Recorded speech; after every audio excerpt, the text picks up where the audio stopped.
Sandona di Piave si è concluso con un arresto di un giovane all'inseguimento dei carabinieri che hanno dovuto esplodere alcuni colpi di pistola contro un'auto che aveva la targa coperta e che non si era fermata all'ALT. È accaduto stanotte a Sandona di Piave, dove una vettura con 2 giovani a bordo, tra cui un minorenne, è incappata in un posto di controllo dell'arma e non si è fermata nonostante fosse stato dato l'ALT. È iniziato un inseguimento durato per circa una mezz'ora, conclusosi nei pressi di Noventa di Piave, dopo che i militari avevano sparato alcuni colpi di pistola contro le ruote. L'auto ha però continuato la sua corsa fino ad insaccarsi in una strada senza uscita, dove i 2 giovani sono stati costretti ad arrendersi. Portati in caserma, il maggiorenne è stato arrestato.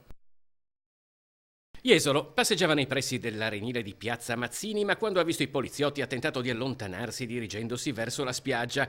Un atteggiamento troppo sospetto per non essere notato dagli agenti, che hanno fermato il senegalese, 34enne con diversi precedenti per droga, trovando nel suo marsupio 68 grammi di marijuana. Tutto era stato già confezionato per la vendita. In portafoglio 585 euro. Tutto è stato sequestrato e il senegalese denunciato in stato di libertà.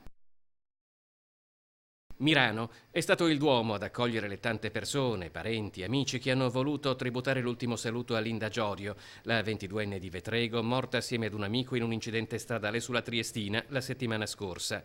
Incidente nel corso del quale erano rimasti feriti altri 2 giovani che viaggiavano con loro. Una manifestazione d'affetto che replica i funerali di martedì pomeriggio, quando era stato dato l'ultimo saluto ad Edoardo Ascione, perito nello stesso drammatico incidente.